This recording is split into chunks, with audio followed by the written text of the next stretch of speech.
नमस्कार, ये आकाशवाणी शिमला है। अब आप राजकुमारी चंदेल से प्रादेशिक समाचार सुनिए। आज के मुख्य समाचार। प्रधानमंत्री नरेंद्र मोदी का देश के पीठासीन अधिकारियों से one nation one legislation platform का आह्वान। प्रधानमंत्री ने संसद और विधानमंडलों में गुणात्मक चर्चा को बढ़ावा देने पर दिया जोर। मुख्यमंत्री जयराम ठाकुर ने तपोवन में ई विधान अकादमी स्थापित करने का प्रधानमंत्री से किया आग्रह।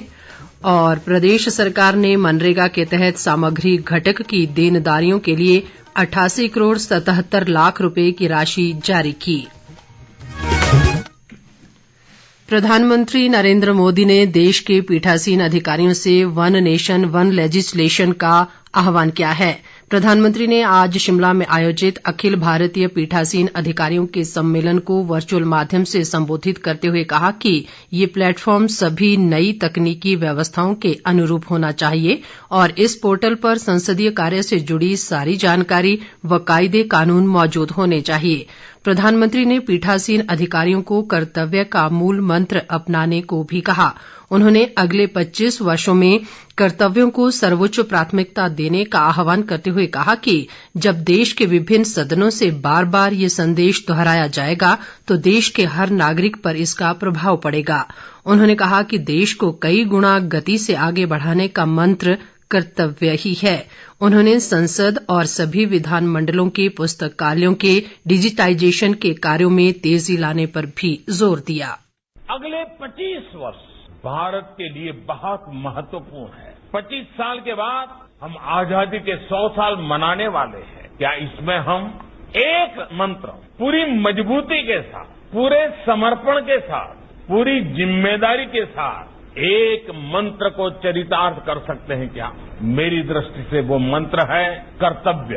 कर्तव्य कर्तव्य कर्तव्य ही कर्तव्य। सदन में भी कर्तव्य की बात, सदन से संदेश भी कर्तव्य का ही हो।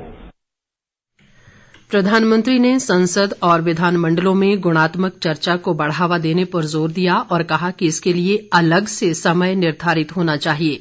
प्रधानमंत्री ने चर्चा में मर्यादा और गंभीरता का पूरी तरह से पालन करने तथा इसे राजनीतिक छींटाकशी से दूर रखने का भी आह्वान किया।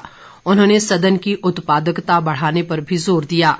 प्रधानमंत्री ने कहा कि देश कोरोना के खिलाफ इतनी बड़ी लड़ाई केवल एकजुटता के चलते ही लड़ पाया। उन्होंने कहा कि आज देश ने कोरोना वैक्सीन के 110 करोड़ से अधिक टीके लगाने का आंकड़ा पार कर लिया है। ये कार्य कभी असंभव लगता था, लेकिन आज सभी राज्यों के सहयोग से संभव हो गया है। लोकसभा अध्यक्ष ओम बिरला ने अधिवेशन की अध्यक्षता करते हुए कानून निर्माण में चर्चा की कमी पर चिंता जताई। उन्होंने कहा कि आज लोकतांत्रिक परंपराओं को सुदृढ़ करने का दायित्व विधानमंडलों पर है। बिरला ने विधानमंडलों में सूचना प्रौद्योगिकी के अधिकतम प्रयोग पर भी जोर दिया। हमारा ध्यान इस बात पर भी है कि विधानमंडलों में होने वाली चर्चा अधिक अनुशासित हो, सारगर्भित हो, गरिमा में हो और संसदीय विशेषाधिकारों में स्पष्टता लाए। विधानमंडलों की बैठकों की घटती बैठकों की संख्या तथा कानून निर्माण के चर्चा में कमी हमारे लिए चिंता का विषय है और इसलिए आजादी के अमृत महोत्सव में हम संकल्प करें कि फिर से विधानमंडलों की नियम प्रक्रिया की समीक्षा करने की आवश्यकता है।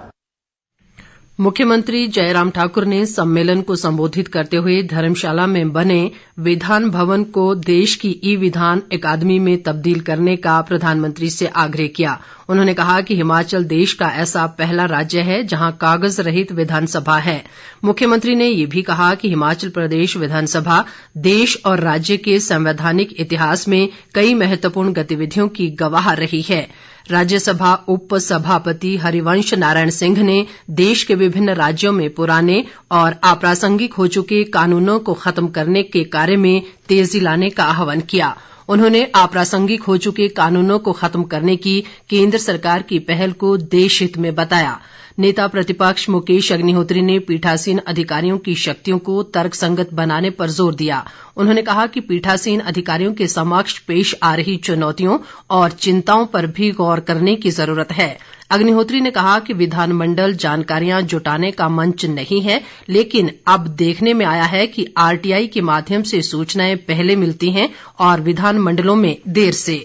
इससे पहले विधानसभा अध्यक्ष विपिन सिंह परमार ने अपने स्वागत भाषण में कहा कि महिलाओं को मताधिकार, बुजुर्गों के पालन पोषण का कानून और नदी नालों के जल से रॉयल्टी का प्रस्ताव सबसे पहले हिमाचल विधानसभा भवन में ही पारित हुआ था।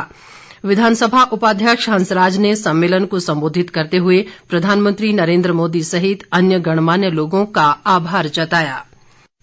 ग्रामीण विकास विभाग ने मनरेगा के तहत आज 88 करोड़ 77 लाख रुपए की धनराशि जारी कर दी है। ग्रामीण विकास मंत्री वीरेंद्र कंवर ने शिमला में बताया कि इस राशि के माध्यम से मनरेगा के तहत समग्र घटक की देनदारियों का भुगतान किया गया है। वीरेंद्र कंवर ने शिमला में कहा कि विभाग ने मनरेगा के तहत दूसरी ट्रेंच के लिए प्रस्ताव उपयोगिता प्रमाण पत्र सहित भारत सरकार को प्रस्तुत कर दिया है, ताकि इसके तहत केंद्र से धनराशि शीघ्र जारी हो जाएगी। भाजपा के वरिष्ठ नेता व पूर्व मुख्यमंत्री प्रेम कुमार धूमल ने कहा है कि उनके लिए राजनीतिक सत्ता सुख भोगने का साधन नहीं है। धूमल ने कहा कि जब जब प्रदेश की कमान संभाली तो पूरे प्रदेश का एक समान विकास सुनिश्चित किया है। धूमल आज सुजानपुर विधानसभा क्षेत्र की करोट पंचायत में आयोजित एक कार्यक्रम में बोल रहे थे।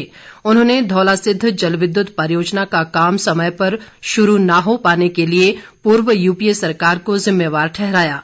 पूर्व मुख्यमंत्री ने एक अन्य कार्यक्रम में भरनांग पंचायत में 45 दिन का ब्यूटी व वेलनेस ट्रेनिंग कोर्स पूरा करने वाली 90 युवतियों को प्रमाण पत्र भी वितरित किए।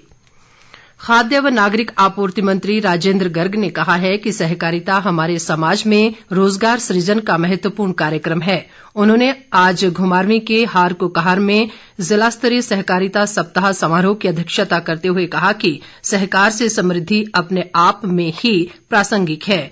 उन्होंने सहकारिता को समाज में परस्पर विश्वास बढ़ाने वाला भी बताया और कहा कि कोरोना काल में सहकारिता लोगों को आर्थिक संकट से बचाने में बेहद मददगार साबित हुई है।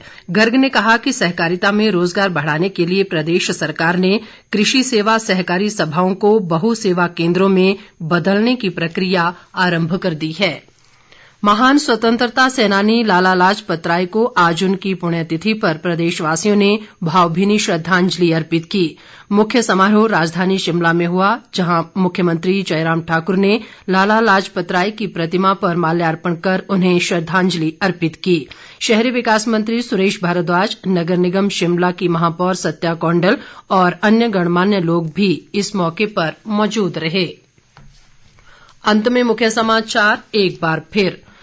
प्रधानमंत्री नरेंद्र मोदी का देश के पीठासीन अधिकारियों से one nation one legislation platform का आह्वान। प्रधानमंत्री ने संसद और विधानमंडलों में गुणात्मक चर्चा को बढ़ावा देने पर दिया जोर। मुख्यमंत्री जयराम ठाकुर ने तपोवन में ई विधान अकादमी स्थापित करने का प्रधानमंत्री से किया आग्रह। और प्रदेश सरकार ने मनरेगा के तहत सामग्री घटक की देनदारियों के लिए 88 करोड़ 77 लाख रुपए की राशि जारी की। इसके साथ ही ये समाचार बुलेटिन समाप्त हुआ। नमस्कार।